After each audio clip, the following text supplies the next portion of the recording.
For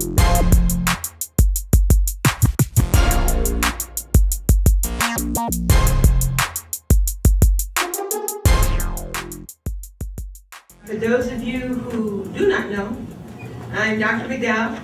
I'm the Dean of Enrollment Management and Registrar here at Kansas City, Kansas Community College, and the Program Administrator for Fringe Benefits of Education.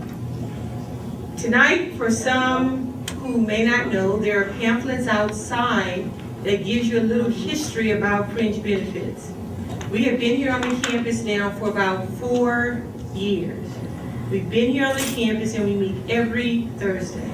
Every Thursday from 6 to 8:30. And on the first Thursday of every month, we invite a guest speaker. This month, they decided to invite a panel of speakers. We have gone about the task of listening all the time to the statistics about young African American males.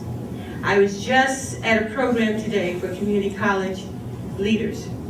And they said one of the things that we all know if we look at the statistics and the evidence and the data at our schools is that we know the number of African American males in general coming to school is lower than women. I think here at our very college, about 37% of the students enrolled at this college are males of any hue. When you break that down even further, about 14% are African American males. If we look at the data even closer about who is graduating, who are we retaining, the numbers would look even sadder. As they showed us the video today, and this was a national survey that they had done, one of the things that happened is that they're saying nationally, this is not okay. We knew it wasn't okay because we've been working at this here at this college for about 4 years. For some who would say, why is that an issue? If we have more women here who are going to school and graduating than we have young men, at some point, those young women are going to want to marry, they're going to want to date. And if they're at a certain level, they're going to also want young men who are at that level as well. When we have that disparity going on, we have a number of challenges. And those of you who know what those are, I'm sure you'll hear about them today. We have issues related to our young men becoming fathers, our young men being underemployed, our young men being in the prisons, our young men not graduating from high school, and the list just goes on. But on the other hand, we do have young men who are graduating. They do have full-time jobs. They are doing the right thing, whatever that looks like. And you all often hear me talk about my sons. I have 2 sons. One is 23, who graduated from college last fall in May with a bachelor's degree. He was one of the fortunate ones who was able to get a job and go on to grad school, but he had to be willing to live in Midland, Texas. I have another son who's a senior this year who will be graduating, and we're on the hunt now for what colleges he will be attending. So this is something very close and near and dear to me, and a passion of mine. Because in my family of 7, we had 4 of us that went to college and graduated, another one of us that's career military, and another that's doing something else, and another that's doing something else. And my parents say in theirs they had 50% of their kids who went to college and graduated. And that's better than the national statistics. When I looked at the video today at the conference, what they said is that sometimes when I need help, my ego gets in the way. And even though I know the resource is there, I don't have the courage to walk in the room and ask for help. So I'll walk by the Academic Resource Center where I know there's tutoring for math, reading, writing, and other subjects, and walk right out the door because my ego gets in the way. I get in the class and the instructor makes me feel less than. And so what do? I stop going to class because that instructor doesn't like me. Now the instructor is not penalized for that. You jeopardize your graduation by doing that. Now this is not what you all said. This is what young men were saying in a national survey. I know if they feel that way, you all might feel a similar way. So again, we have a lot to share with you, and I want you to think about FBOE just like you do your cell phone. It's a wonderful contacts that come here. But if this phone isn't charged up, I cannot get to the contacts, I cannot use the apps that are in here, and FBOE is the same way. So I thank you for coming. I'm certain you're going to get some good stuff tonight, and I'm going to invite Roger up to share some additional information with you. Thank you.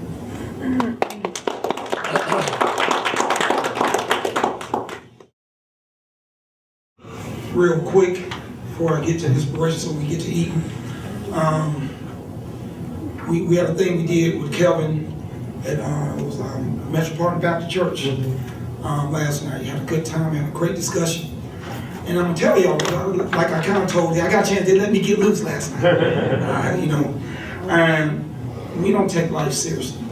I see it, and the matter was, for me, being from where I'm coming from, you know, from the streets, where I'm at now, and I understand perpetration when I see it.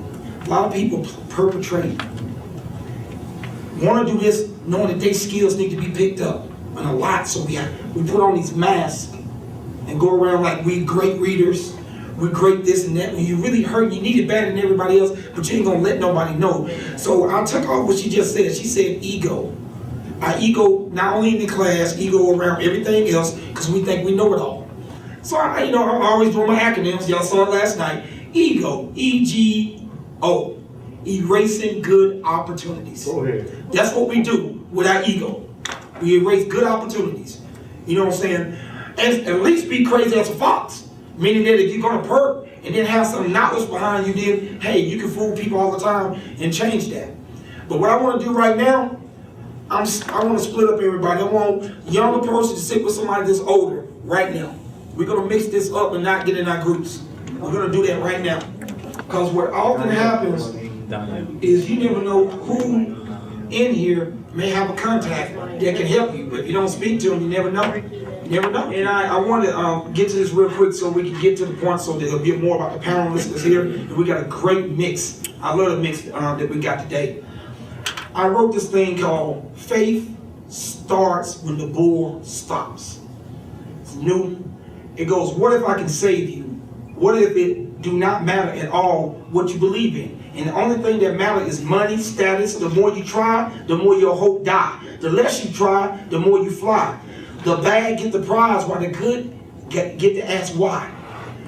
I hear we all are not from this world, but yet we are here to be strong in this world. Is that wrong? Then where's the right? When I look up at the wrong, I look at the left as winning the fight. My best is the good enough. Hood enough, times are tough, rough nights, money's tight. I'm bending, starting to believe in the hype. Trying to reconstruct my life. Christians bragging about being highly favored, but won't share any love or do any favors. But yet, they're living like our Savior. Big buildings and spotlights in the name of Christ. While John's walked the street freezing, looked for something to eat. And the pastor rose right by him in his night suit and gave us on his feet. All because he gave a good speech. Outside, gunshots, drugs, cops, young boys lost and giving their souls to the block. Their daddy's gone, mama's tired of being alone. But their value can be found in the song that they listen at the club. Infected by the thug, rejected by love. So sex is good enough to prolong their temporary buzz. Jail cells, slug shells, rocks to sell. It's not heaven, but it's a costly hell that pays, praise, while the family prays, and its cost is amazing to the numb and to the dumb. Don't feel like the tase, nor like the shock to make them stop. Pause for the cause. Why? Because there's no cause. Just greed, evil deeds to help the rich continue to succeed. Keep fertilizing the corrupted seeds of indifference. Indifference. We follow instruction to destruction. We scream, I'm not liable. No faith in the Bible, but man have confidence in the rifle. Weapons of false security, because no one's safe. Who got the key to the safe of truth? So they protest in Egypt to get through. King Malcolm was searching too. How funny it would be when the world stopped and Jesus said, nobody bothered to ask me. That's what I'm talking about. Faith starts when the bull stops. When we stop putting this, and making that's excuse why I don't go to church. That's excuse why I'm not doing something. But yet, when we want to do something, we go do it. We want to go to the club, we go to the club. We want to do whatever, we want to talk about folks and dog people. We do that until death hit our family, or something hit you, cancer hit you. Now you want to walk around, be humble. But whatever faith, whatever that's, it gave you what you put into it. The Bible says, doing to others, you have them doing to you. So if you do this, you're picking at your elders, you picking at somebody else, it's going to turn back on you. We got to wake up. And it ain't about stereotypes. Some older folks too got to understand and bend. We all got to bend. Every story ain't the same. It ain't the civil rights movement. You're right. It's not. It's not. It's your rights. So that's what I'm saying. So basically, the point is faith start when the bull stop. When you side in yourself, it's going to stop. It don't mean that, I don't care if you're at the ground. It don't matter where you at. When you say you start playing, you know, we can play a joke. After a while, somebody say, man, that's enough. And when it's enough, you got to be, oh, you tripping. No, I'm done. You know what I mean? And somebody keep doing what happens. It get hostile. Don't keep touching me, man. I said we done. You know, and that's what it is. Well, when are you going to say that with your life? No more touching me, drugs. No more touching me, procrastination. I'm done. No more touching me, devil. I'm going to get myself right with Christ as best as I can. Not trying to be nobody else but me in this walk. Because it's your walk. It's your walk. I can't judge you because you walk it. If you walking toward it, you fall back, but keep going towards it. Paul even said that. Run towards the goal. I'm Nico Burnett. I'm majoring in business, and what keeps me motivated as a student, as a person, is I set goals for myself. Sometimes, like if I forget what I'm doing, I write it down, and I often go back and refer back to that. FBOE is there to give me that extra push. I like coming here every Thursday because, like, it often reminds me of like what am I here and what am I doing as a person, and like the things that I'm capable of doing. It's been on my grind because I know from like day one, legal troubles, took care of all that, being at the wrong place at the wrong time, fought that. Like as soon as I got out, got enrolled in school, got a job, temporarily, been doing part-time, full-time now, and then now I just had a promotion. I started that Wednesday. What keeps me motivated is like my family, because like without them, you know, I'm like the only person in my family who went to college and actually stayed in there. And I'm just blessed, man. God, always. Good evening, my name is Landon McKinnis. I'm president of Callback District of Layman, and I'm just glad to be here. I had to listen to Roger speak last night about kids and what they're trying to do to get our young boys to realize that there is a life, that they need a future. And I'm just glad to be here. Hope I can say something with my 65 years being on earth. There's something positive, encouraging for the young men. You know, we got to build our boys up. I mean, they are a dying species, and I just want to thank God that I'm here and thanks for meeting Roger. He says he's just a positive young man. I never heard no one speak like he does. And I'm fascinated just to be around. I love hearing him speak. I mean, he really motivated me to see a young man speak as intelligently as he does, and from the experience he had, how God has gifted him to take his rap and make it plain where an old man like me can understand what he's saying. So I'm just glad to be here. Thank you. Thank you. My name is Jeremiah McClooney. I'm an admissions specialist here at Kansas City, Kansas Community College. I'm not a mentor of Fringe Benefits of Education, but I do attend some of the events on occasion. And as I work in admissions, I'm pretty privy to some of the ongoings of the program. And like I said, I've had the opportunity to participate and to attend some of the previous speakers before, and in those meetings I've gotten some very valuable information Well, let's look at the statistics, if you will give your attention to this PowerPoint presentation here, the other statistic. And these are statistics that I did some research and I just ripped these out of headlines and articles that are whirling around the net right now. 72% of kids are raised by a single parent, black kids are raised by a single parent. The male dropout rate leads the nation in incarceration. So that means that males who drop out are leading the nation amongst the people who are currently incarcerated. Male dropouts of all races were 40% more likely to be incarcerated than their peers of a similar age who had graduated from a 4-year college or university. So regardless of race, males were more likely to become incarcerated if they had dropped out at some point. 1 out of every 3 black males born today is expected to go to prison. It's really sad that they even have that kind of statistic out there. And to think that it might be true is even more disheartening. And black women currently earn 2/3 of all African American bachelor's degrees awarded, 70% of all master's degrees, and 60% of all doctorates. And like Dr. Mick said, if these are the statistics for women, women are going to want a man who is on their level. The pickings are going to be slim if we are not matching them. This graph here just kind of gives you the breakdown of the statistics or the demographics of what the population of men is by or race. Of course, predominantly white, but just kind of look at that to see what the breakdown is. And when we go to the next graphs, it'll have a little bit more meaning.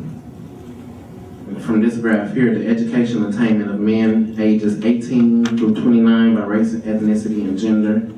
At the high school level, it's pretty even except for Hispanics, where we are getting our high school degrees or our GEDs. We are not necessarily getting our college degrees except for in the Asian community. So what's that disconnect that is happening between high school and college? And then if we look at this chart, it shows the percentage of men aged 18 through 29 in prison by race and ethnicity.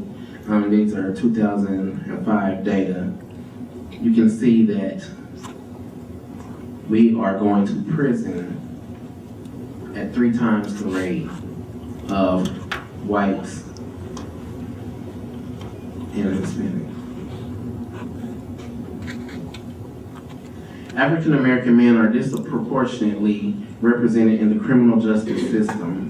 The percentage of young men, of African American men in prison is nearly 3 times that of Hispanic men and nearly 7 times that of white men. While African Americans represent 14% of the population of young men in the United States, they represent over 40% of the prison population. And those numbers come from a study by the Henry J. Kaiser Family Foundation. Even though these numbers are very depressing to hear, we hear them all the time. They are constantly bombarding us and they're thrown in our face. And I'm not saying that these numbers are not true, but I think they're often taken out of context. And when we are constantly bombarded with them, they start to affect our psychology. They start to affect the way that we think. We start to lower our standards for ourselves because if we're just expected to go to jail anyway, if I go to high school and complete high school, it's like I've done something spectacular when that's the bare minimum of what I should be doing. And so this quote here is very powerful. The ratings, the notoriety, and the funding will always promote the negative statistics about Black Americans. And we have to think about that when we are bombarded with those statistics. Those statistics are put out there to serve an agenda. It's not to say that they're not true, but we need to take them with a grain of salt.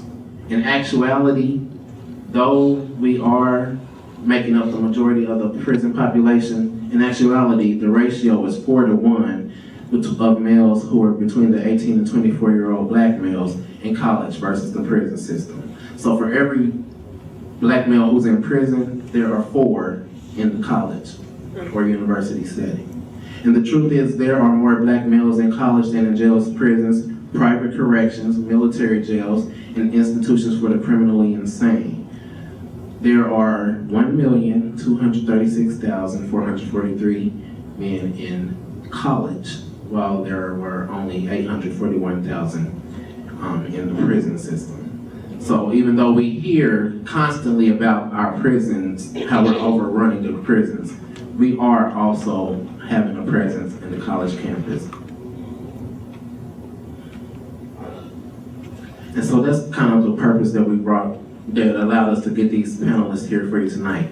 We want to represent and highlight men who comprise the other statistic.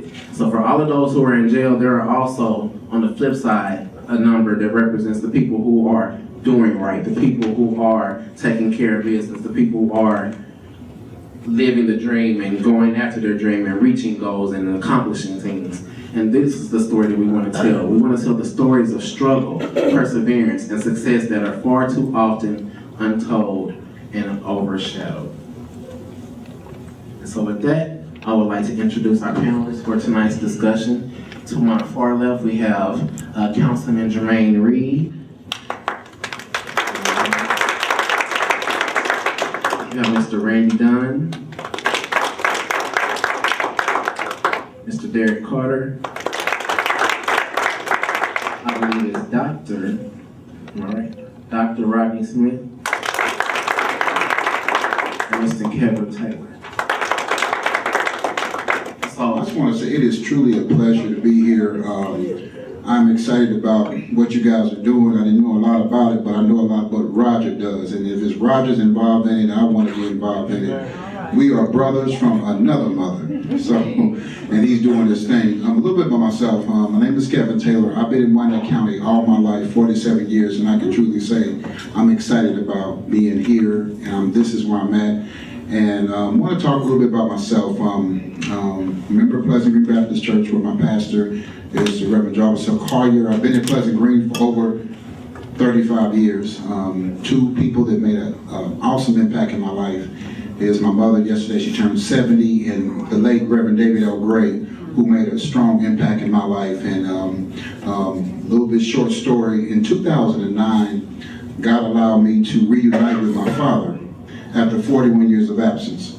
And people say, what was your first words? Well, I called him, and my first words is, I forgive you. But God had to prepare me for forgiveness and to even forgive him, because I had an issue with forgiveness. And I'm 47, just imagine, he left my life at 4 years old. He was a man, had an awesome background. He was a tailor for Pinners. When Pinners was on 18th and Vine, he could do everything. But people say, if you could change it, would you rather him been in your life? And I'll say no, because my father had a drug problem. Now, I consider to say this much, and I'm not no better than anybody in this, but I can say this much. I'm 47. I've never been incarcerated. I've never been high. I've never been drunk. I don't have any kids. And I grew up in the inner city of Gateway. Now, Gateway look cute and pretty now, but this when Gateway was the hood. I mean, and you know why? It's because of 2 things. I had a strong pastor, but I had an awesome mother. And my mother taught me about having a relationship with God, but my pastor prepared me for life, and he encouraged me. And having a strong mother, it's not what my mother told me, it's what she showed me. See, my mother never missed a day of work, so I don't miss work. I talked about this on my radio show. I don't remember my mother ever taking a vacation. I don't ever remember her not coming. She was at work every day of the week to take care of 2 kids. And that, you know, that right there, it impacted my life. So I don't call in sick. I give them a little medicine, suck it up, you guys, and go to work. And currently, for 10 years, I worked at the Wyandotte County Juvenile Detention Center. Best job ever in my life.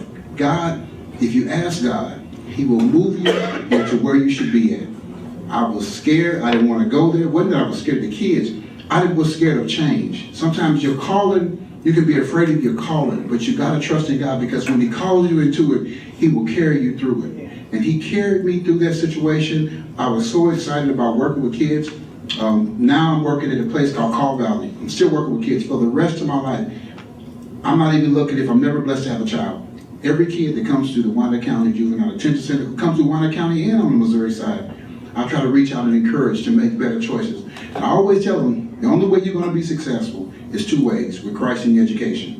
And like what the young man said, it's deeper than just, oh, my baby graduated from high school. Well, let's push him to go to another level. Even if he doesn't graduate from college, don't take away the dream of him not trying. Just try. I can be a success story to say that even though I was in the inner city, I didn't allow the inner city to take control of my life. I'm not, there's some people that I can talk to and there's some people I can't talk to and encourage, but I'll let you know this much. The scripture that really impacted my life, that Pastor Gray said in my spirit, is Philippians 4:13. I can do all things through Christ who strengthens me. I believe that. My name is Rodney Smith, and I'm new to Kansas City. I've been living here all of 2 months. I'm moving here from Nashville, Tennessee. My wife, though, is from Kansas City, Kansas, and her job is what moved us back to Kansas City. So I jokingly tell people I'm just the husband in tow coming back to Kansas City. But the purpose of my education is freedom, and the purpose of freedom is to create it for others. I believe, we are descendants of slaves. Believe me, I'm from South Carolina. And the city that I'm from is on the coast of Carolina, right off of the port where most of the slaves came into this country. I come from a little town called Georgetown, which is 60 miles north of Charleston. Charleston was the main port bringing in slaves to this country. So I understand that dynamic. And so I said I like to say that my education is, I'm the slave who can read. And it's my job to teach those who can't how to. So that's why I'm here today. I believe in us. We're a resilient people because of that story of slavery. I'll share a little story with you. I hope you don't think that I'm off my rockers for sharing this story with you or the content of it, but I was sitting in my TV room about 2 years ago maybe, and just watching TV. My kids and my wife were upstairs, and I was kind of like in between being awoke, and sleep. And I just started thinking about the fact that I am a descendant of slaves, of African people who came from Africa as people, not slaves. They became slaves once they got to America. We always say that, they went and got slaves. No, they went and got people. They weren't slaves. They became slaves when they came to America. But anyway, I had never thought in my mind, I had never conceptualized in my mind that one person, that one African person who I was a direct lineage to. And I started to think about him, and it was like, who was that guy? How old was he? What did he look like? And that was the last thought I had in my mind before I would doze off to sleep. And I began to dream, and in my dream, I felt like I saw this person. And when I saw him, he was in the hull of the ship. And when I saw him, he sat up and looked me straight in my eyes. And I know that sounds crazy, but that was my dream. And I began to think, if that was truly him, I needed him to survive. Because if he didn't, I wouldn't be here today. Similarly, there's some people in your future that you don't know, that you will never see, that need you to survive in order for them to live. Because if that man did not live, I wouldn't be here today. And similarly, the people in your past, if they didn't live, you wouldn't be sitting here listening to us today. And so you owe that person in your future who you don't even know. And they will never know you. But they need you to do whatever it is that you are called to do on this earth in this hour, at this day. You need to do it in order for them to live. My name is Derek Carter. I did get invited here by my friend Roger Suggs. I know him as Vigilante, so I might call him Vidge. I don't really have too much to say, but I'm a young cat who's not scared to speak his mind straight up. So, I mean, I've been here since 2000. My family's from here. The only city that I've really known as far as home is Kansas City. Like, I lived in Alabama, I lived in California, Colorado, I'm an Army brat, but Kansas City is home. That's where my roots at. I am a full-time student now, just enrolled last year. I go to Donnelly, could make it to KCK, but the next year, you know. I'm currently a full-time barber as well. I host a barbershop. I do on my own actual barber entity business, which is Carter Cuts. I have a partnership with Host Barbershop, and I'm a traveling barber as well, and I also do music. I'm lucky because I'm 27, no kids, and I got 3 passions. Like, I'm cool. I don't be tripping on nothing. I love women. I love kicking it, but I love certain types of women. I love certain types of kickers. You know, I don't go out. I don't like spending all my money. I like being easy. I put all my money into what I'm going to do, into something for myself, something productive. And sometimes it helps, sometimes it don't. I try to lead by example because I sure can't preach. Like, I crack some jokes. I can't do it. Like, I'm in the middle of the public's eye every day as a barber, okay, and we supposed to gossip. Nah, not your boy. I'm gonna chill with you, but I'm gonna be a therapist. I'm gonna be easy. You need to get your pain off. Sometimes I have some cats every other week or so when they just see them, they'll come in there, they might cuss me out. You know, they might come in just to argue, but they can't argue like that at home. They can't argue like that at their job, so they came to me. All right, you paying me, so I'm gonna be mad. I'm gonna rock with it, you know. But it's glass half full. Me and this young gentleman here, we're sitting at the table, we're speaking about, you know, family, different effects of society, and just TV and things around. But at the end of the day, what we could agree on was you gotta have some kind of pride. As a man, as a woman, as a family member, as a person, as a human, have some kind of pride, some kind of, you know, dignity. Because that's what we all connect on. I say that to say, you know, even Vidge came into it when we got to speaking about just focus, ferocious focus, as you said. And some cats gotta have tunnel vision on goals. What if you don't know what the goal is? What if the goal, you know, is 10 feet high? And all you gotta do is shoot jumpers and dunk in. Then what? You know, you gotta be able to teach yourself. You gotta be able to step back. You gotta have that out-of-body experience. You gotta have something. But you gotta open your mind. That's what a lot of people don't do. You know, we here in Kansas, but I've even got caught up in tunnel vision sometimes. Nobody's perfect. But if you can't recognize it, if you can't be aware of the situation that you're not only in, but what you can be in, man, you was already done when you started.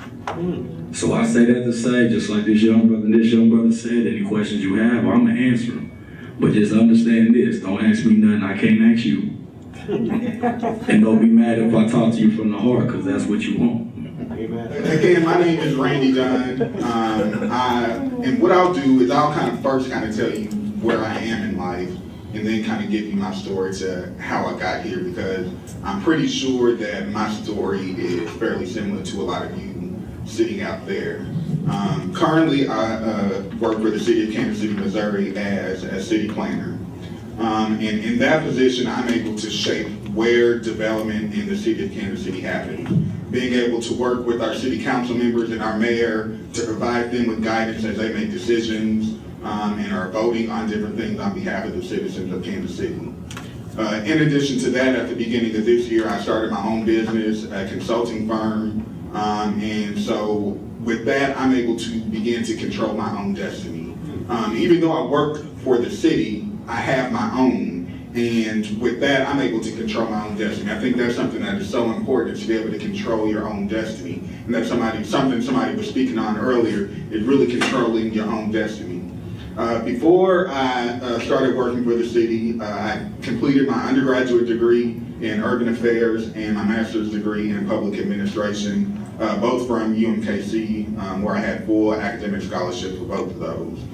And then in 2008, I was fortunate enough to work for then Senator, now President Obama on his campaign.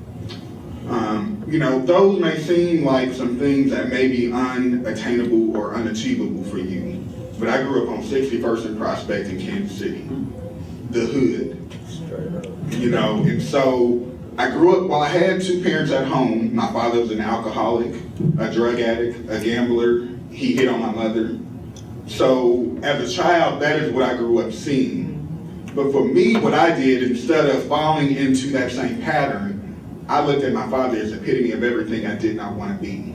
He showed me what a man was not, and I did everything opposite of what he did.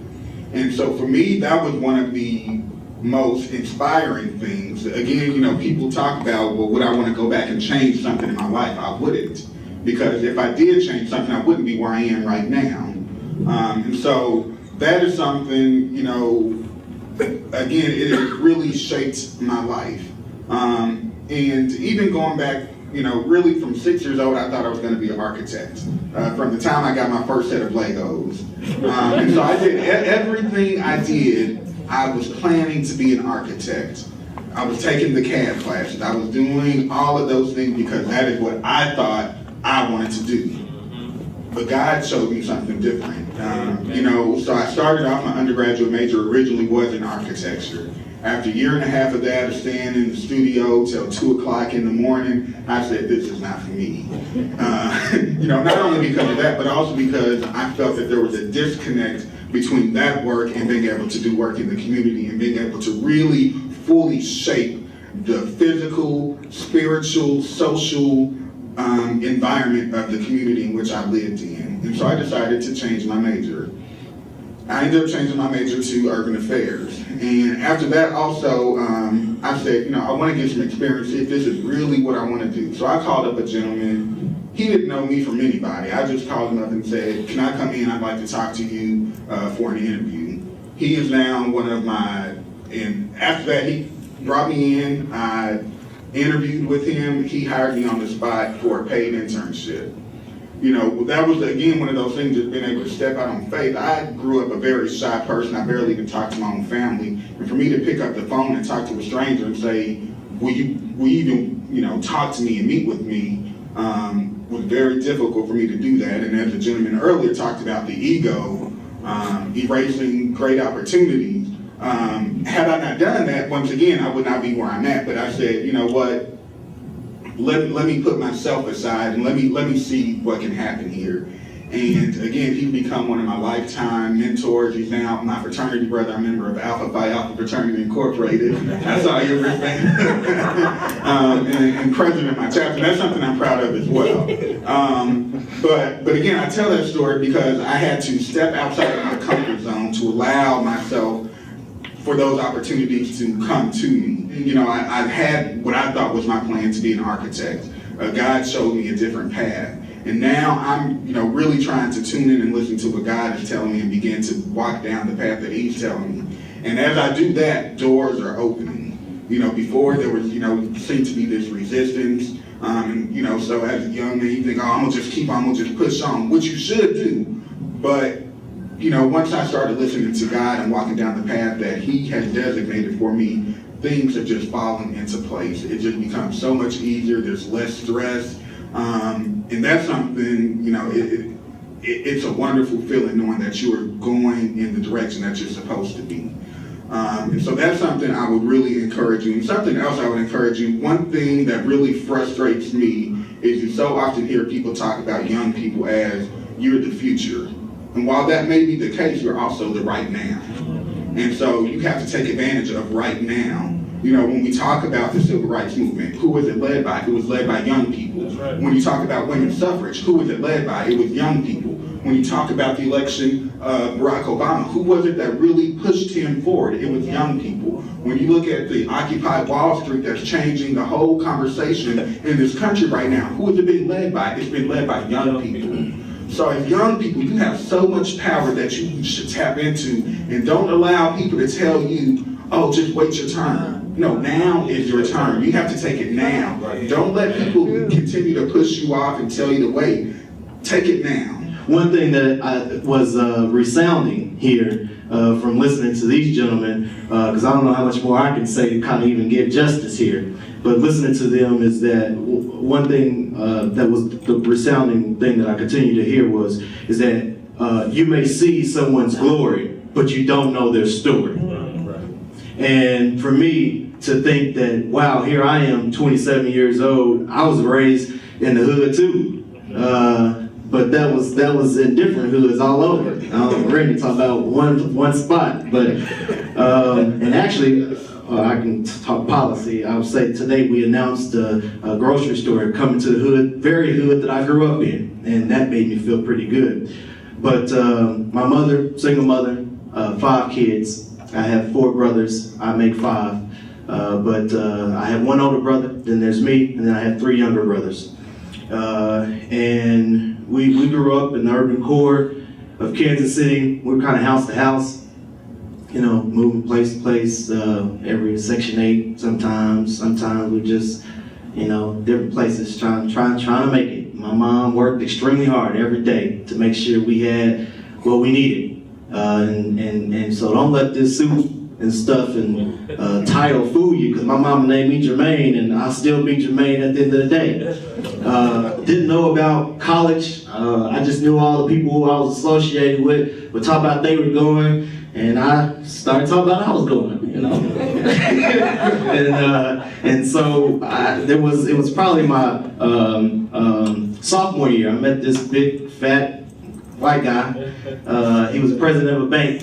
He came up to me and says, "You know where you're going to college?" I said, yeah. Well, I'm going to college. You know, I didn't know.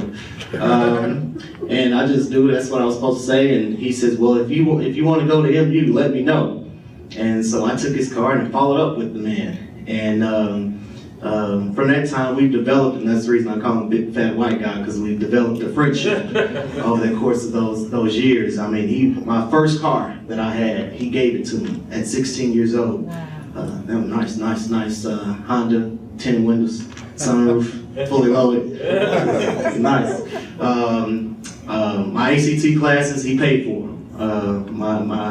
My admissions, he paid for them. I mean, he developed and believed in me and was one of my mentors, and it helped and make sure I got into college. There were other males, because I too I don't want to say didn't, shoot, I don't know who my pops is. He walk up in here right now, I'll be like, "Hey, nice to see you today, sir." I wouldn't know. But I'm glad that he wasn't involved in my life as well.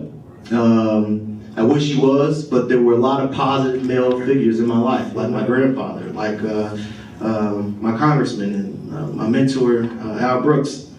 And so ended up graduating from college, going to Mizzou, graduated in 4 years. I set my mind and said, we're supposed to go to school 4 years. I went 4 years. I went to community college during the summer because I was behind.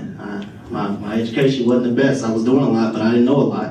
So I had to play catch up because the school system failed me. Like they're failing a lot of our other kids. But that's a whole nother story. I'm getting started right now. From there, after graduating college, I went to Washington, D.C. Didn't know anyone, but I made my mind up. That's where I was going. The only person I knew was Congressman Cleaver at that time. And I flew there. I knew one other person. And I had prayer and faith and moved to D.C. I didn't have a job or anything. Didn't know what I was going to do. I'm going. And I went. And maybe about 2 weeks later, I was able to find a job. Ended up working on Capitol Hill. Made $75,000. That was right out of college. And that was, again, with prayer and faith. I've done a number of things. Seen a lot of things. Traveled across the country. A lot of it free of charge. Again, coming from a free family. I don't say those things to boast or brag, but I just think it's important in terms of this conversation. And now, this week actually, it's kind of been a bittersweet period for me, because 1 year ago, at this very exact time, this very exact time of the week, basically, I had given a resignation letter to the job where I was working, and says, because a lot of people says, well, you should run for office, why not? And then there was a whole bunch of other folks that said, nah, dude, you need to wait your turn. You don't know nothing. Sit down, you little young rascal. You don't know nothing. So I quit, had some faith, and decided, well, heck, I never know if I can do this unless I try. And had a couple of dollars saved up, I knew I had to raise a lot of money and was able to do it. And actually won office. And now I'm in office. So I serve on the city council in Kansas City, Missouri. 500,000 people I represent every day. I represent as a district council person. I represent over 75,000 people that live in the district that I was born and raised in. We have $1 billion budget that we oversee and a lot of things that we're responsible for. Something I certainly take very seriously. Something I'm very humbled by, to think that I could win a seat and work hard for people who certainly need a voice that hasn't been heard for a long time. And I try every day to do my best. Just like when I signed up to run for office, I said I was going to try, and every day when I wake up, I say I'm going to try. There's a song, if I could sing, I would sing, that says that I give myself away so that the Lord can use me. And I think if more people just give themselves away so that the Lord could use them for whatever it is that He has for them, and we just listen to what He has for us, what a better place this would be. These young men represent the other statistic. Everybody in this room represents the other statistic. And when I'm seeing you in the hall, and I'm seeing you in the parking lot, I'm looking for you to represent the other statistic. Amen.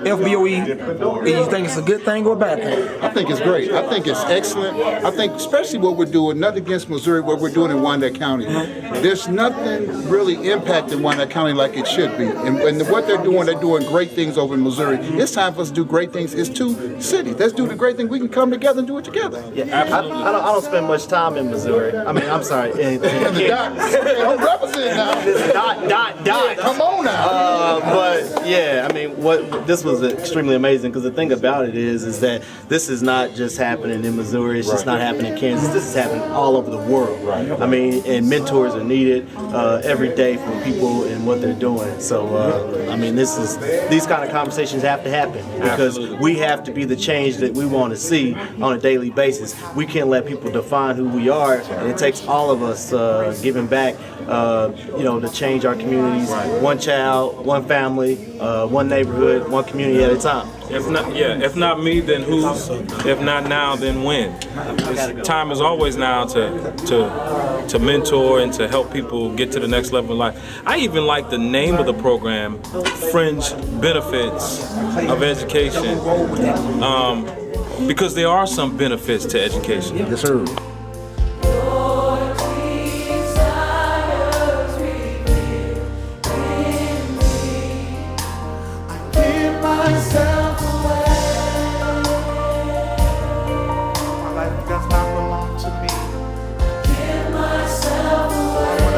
By you, so you can use me.